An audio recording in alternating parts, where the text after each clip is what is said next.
फिर हमें हकारी को दिखाया जाता है जो कि अपने मॉम के साथ होती है एंड हकारी की मॉम हकारी को कुछ कह रही होती है जिसकी वजह से हकारी उदास हो जाती है। अब हकारी के मॉम ने हकारी को क्या कहा है ये ना तुम्हें पता है ना मुझे पता है, क्योंकि यहाँ पर हमें बताया ही नहीं गया है, मगर कुछ तो ऐसा है जिसकी वजह से हकारी सैड हो चुकी है। फिर हम रेंतारो के साथ बाकी लड़कियों को देखते हैं जहाँ पर रेंतारो एंड बाकी लड़कियाँ अलग अलग ड्रेसेस में फ्लावर पार्क में आई होती है एंड हमें पता चलता है कि हकारी इन सभी को यहाँ पर लेकर आई होती है। हकारी यहाँ पर रेंतारो के साथ कुछ करना चाहती थी मगर उसी वक्त एक अनाउंसमेंट होता है एंड हमें उस अनाउंसमेंट के बारे में बताया जाता है एंड हमें पता चलता है कि वो अनाउंसमेंट एक गेम के बारे में होता है एंड उस गेम को अगर कोई भी जीता है तो उसे उसके पार्टनर के साथ एक वेडिंग ड्रेस में फोटो क्लिक करने दिया जाएगा।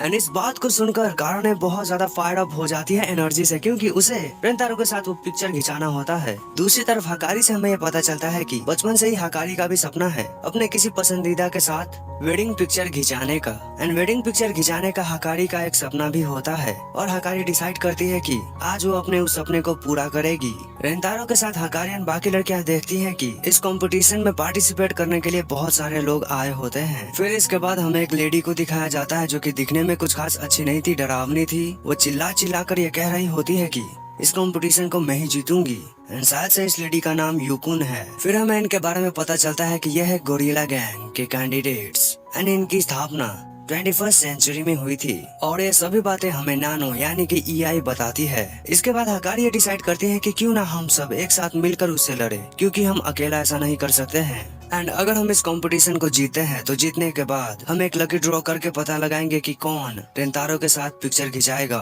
एंड हकारी का यह प्लान सभी को अच्छा लगता है एंड सभी इस प्लान को फॉलो करने के लिए रेडी हो जाते हैं। दूसरी तरफ गोरिल्ला गैंग के सभी लोग मेल पार्टनर्स लोग अपनी फीमेल बॉस को सपोर्ट कर रहे होते हैं चीयर के साथ। अब बड़े बड़े गोरिल्ला गैंग्स के लड़कों को देखकर रेंतारो डिसाइड करता है कि मैं और शिजुका इनसे दूर ही रहेंगे क्योंकि शिजुका छोटी है। रेंतारो कुसुरी को भी कहता है कि तुम हमारे साथ आओ, मगर तभी कुसुरी एक मेडिसिन पीकर बड़े ही सेक्सी वे में बड़ी हो जाती है। बड़ी होने के बाद कुसुरी कहती है कि क्या अब ठीक है, तो सभी लोग कहते हैं खास तौर से रेंतारो हाँ अब ठीक है। गोरिल्ला गैंग के मेंबर्स को फ्लैग उड़ाता देखकर रेंतारो एक टावल एंड मार्कर निकालकर टावल पे कुछ लिखता है एंड सभी लड़कियों को दिखाता है एंड हमें पता चलता है कि रेंतारो ने उस टावल पे लिखा है रेंतारोस फैमिली एंड फैमिली को सुनकर सभी लड़कियां बहुत ज्यादा खुश हो जाती है। फिर रेंतारो सभी लड़कियों के साथ हाई फाई करता है ये कहते हुए कि रेंतारो फैमिली लेट्स गो। इसके बाद हमें गोरिल्ला गैंग के सभी मेल कैंडिडेट को दिखाया जाता है जो कि एक गोरिल्ला के जैसे ही अपने चेयरिंग को कर रहे होते हैं एंड दूसरी तरफ रेंतारो फैमिली से छोटी सी शिजुका टॉवल को उड़ाते हुए बड़े ही क्यूट तरीके से रेंतारो को चेयर अप कर रही होती है एंड शिजुका को ऐसा करता देखकर गोरिल्ला गैंग के सभी कैंडिडेट्स को शिजुका बहुत ही ज्यादा क्यूट लग रही होती है। एंड गाइस सॉरी, मैंने तुम्हें कहा कि गोरिल्ला गैंग के सभी कैंडिडेट्स मेल है, शायद से मेल नहीं है, ये फीमेल भी हो सकते हैं। दरअसल बात यह है कि मुझे खुद भी पता नहीं है। Back to the topic. फिर एक अनाउंसर यह कहता है कि इस गेम में फिजिकल होना बैंडेड है एंड फिर वो अनाउंसर एक शॉर्ट पुट गेमर को इंट्रोड्यूस कराता है जिसका नाम सुपरसोनिक आर्म होता है। गाइस ये सुपरसोनिक आर्म असल में वाइस प्रिंसिपल होता है, होता नहीं होती है। एंड फिर वाइस प्रिंसिपल सभी को किस बांटने लगती है, फ्लाइंग किस। एंड फिर अनाउंसर के कहने पर वाइस प्रिंसिपल फ्लावर को फेंक देती है क्योंकि वो यही करने के लिए यहाँ पर आई थी एंड इस कंपटीशन को जीतने के लिए हर एक पार्टिसिपेंट को उस फ्लावर को हासिल करना जरूरी है। फिर सभी लोग हर एक पार्टिसिपेंट्स उस फ्लावर के पीछे दौड़ने लगते हैं एंड फिर हमें दिखाया जाता है कि गोरिल्ला गैंग सभी लोगों को एक एक करके अपने रास्ते से हटा रहे होते हैं, भले ही ये रूल के खिलाफ है। एंड इसे बचने के लिए गोरिल्ला गैंग ये बहाना बनाते हैं कि अभी तो हम लोग ट्रेनिंग कर रहे हैं एंड गोरिल्ला गैंग के इन हरकतों पर अनाउंसर भी कुछ भी नहीं कर पाता है क्योंकि वो खुद ही डरा हुआ होता है। गोरिल्ला गैंग के एक मेंबर को जब उसकी फीमेल मेंबर उठाकर फेंकती है तो वो हकारी की तरफ जाने लगता है, मगर कारा ने उस मेंबर को रोक देती है एंड कारा ने सबको ये बताती है कि अगर तुम लोग ऐसे ही रूल को तोड़ोगे तो मुझे भी गोरिल्ला गैंग के जैसा बिहेव करना पड़ेगा। फिर कारा ने गोरिल्ला गैंग के ही जैकेट को पहनकर गोरिल्ला गैंग से ही लड़ने लगती है और काराने को ऐसा करता देखकर रेंतारो फैमिली खुश हो जाती है। एक तरफ काराने गोरिल्ला गैंग के मेंबर से लड़ रही होती है तो दूसरी तरफ रेंतारो फूल के पीछे भाग रहा होता है। रेंतारो को जब वो फूल का बुके मिलने ही वाला होता है कि तभी गोरिल्ला गैंग अपने पंखे की मदद से उस फूल का डायरेक्शन चेंज कर देते हैं एंड फिर रेंतारो फूल के पीछे वापस से भागने लगता है। रेंतारो को लगता है कि वो गोरिल्ला गैंग के मेंबर जीत जाएंगे, मगर तभी वो नोटिस करता है कि आसमान में कुछ तो उड़ रहा है। सभी को लगता है कि वो एक बर्ड है, लेकिन हमें पता चलता है कि वो और कोई नहीं बल्कि शिजुका होती है। एंड गाइस, तुम्हें भी पता ही होगा कि शिजुका कैसे उड़ रही है। शिजुका उसी गोरिल्ला गैंग के फ्लैग वाले हवा की वजह से उड़ रही है। वो फूल का बुके शिजुका के पास आता है तो शिजुका उस बुके को पकड़ लेती है एंड इसके बाद शिजुका गिरने लगती है। फिर इसके बाद यही पता लगा लेती है कि शिजुका कहाँ पर गिरने वाली है और इसीलिए सभी लड़कियां उस पर्टिकुलर जगह पे जाकर खड़ी हो जाती है शिजुका को पकड़ने के लिए। शिजुका नीचे गिरती है, मगर शिजुका किसी भी लड़की के हाथ नहीं आती है, क्योंकि शिजुका तीनों लड़कियों के 6 बड़े बड़े सॉफ्ट पहाड़ों पे गिरकर उछलकर दूर चली जाती है। और शिजुका जब नीचे गिरने वाली ही होती है कि तभी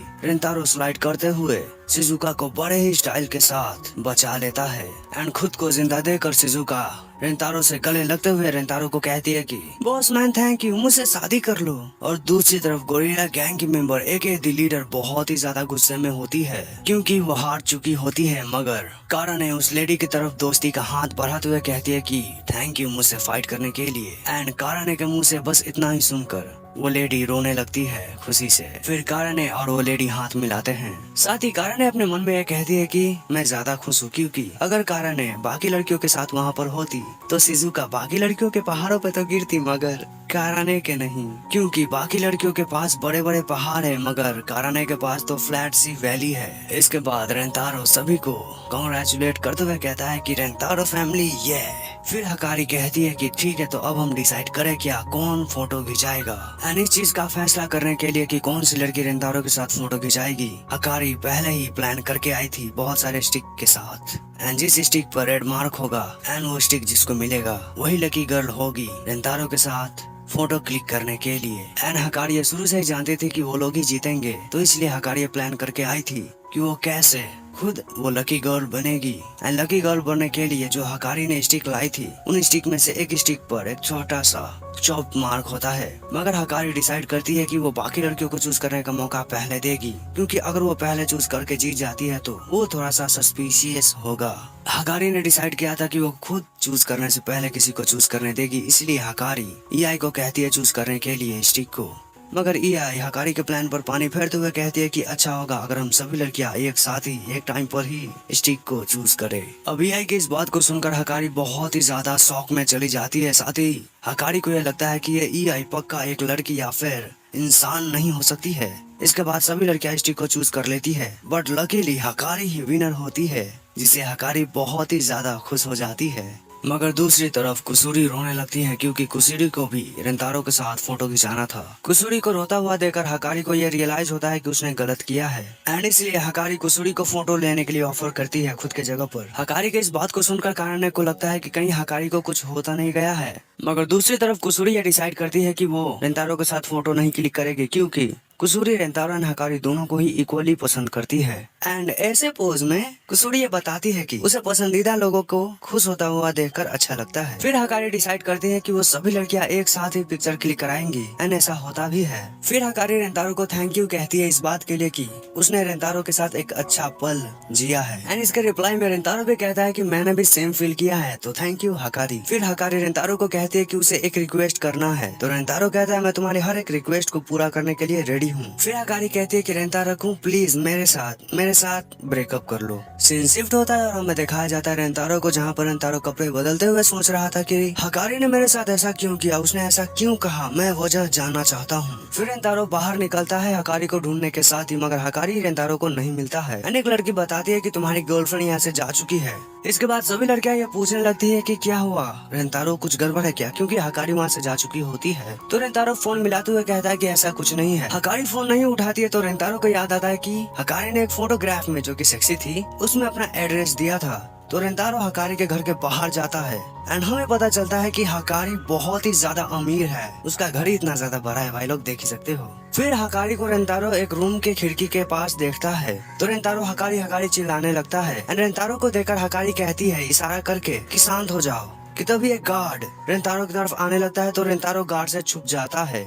फिर रेंतारो को एक फोन आता है, फोन पे होती है हकारी से रेंतारो पूछता है कि मुझे वजह चाहिए कि तुमने क्यों मेरे साथ ब्रेकअप किया। तो हकारी बताती है कि अब हकारी को रेंतारो से कोई भी लगाव या फिर प्यार नहीं है, इसलिए उसने ब्रेकअप किया है। मगर रेंतारो फोन पे कहता है कि झूठ मत बोलो, एंड वाकई में हकारी झूठी बोल रही होती है। रेंतारो के रीजन पूछने पर हकारी कहती है कि मॉम को हमारे बारे में, हम सभी के बारे में पता चल गया है। एंड हमें हकारी ये भी बताती है कि उसकी मॉम बहुत ही ज्यादा स्ट्रिक्ट है और उसकी मॉम हकारी के इस रिलेशनशिप के खिलाफ है।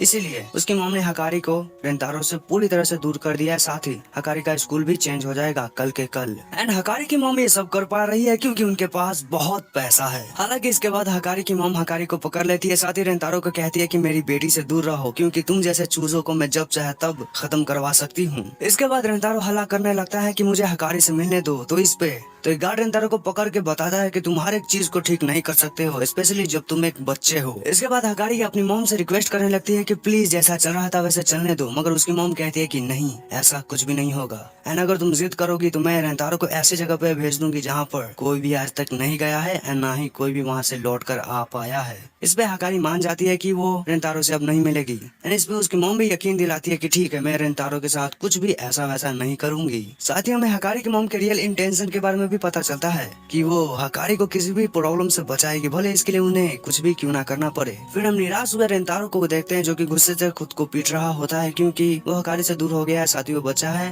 एंड वो भी कुछ भी नहीं कर सकता है। रेंतारो एक प्लांट को देखता है जिसे देखकर रेंतारो को सभी यादें याद आने लगती है जो कि उसने हकारी के साथ बिताई थी। सीन शिफ्ट होता है और हम बाकी लड़कियों को देखते हैं जिन्हें हकारी और रेंतारो के बारे में सभी बातें पता चल गई थी। एंड कुसूरी पूछती है कि अब हम क्या करेंगे रेंतारो। एंड इस पर रेंतारो डिसाइड करता है कि मैं हकारी को कैसे भी करके लेकर आऊंगा और इससे रेंतारो सभी लड़कियों से अलविदा मांगता है और इजाजत भी। रेंतारो की इस बात को सुनकर कारण है बहुत ही ज्यादा गुस्से में कहती है कि बुलसेट, बहुत बेकार बकवास प्लान है ये, क्योंकि ये प्लान वाकई में उतना अच्छा होता नहीं है। कारण ने डिसाइड करती है कि वो रेंतारो की मदद करेगी हकारी को वापस लाने के लिए। एंड कारण ने किस बात को सुनकर सभी लड़कियां भी रेंतारो के साथ जाने के लिए रेडी हो जाती हैं। एंड रेंतारो फील करता है कि जितना प्यार मैं हकारी को करता हूँ उतना ही ये सभी लड़कियां भी हकारी को प्यार करती है। तो रेंतारो भी डिसाइड करता है कि ठीक है, अब हम साथ मिलकर जाएंगे हकारी को बचाने के लिए। फिर रेंतारो अपने सभी गर्लफ्रेंड्स के साथ हकारी को बचाने के लिए निकल जाता है।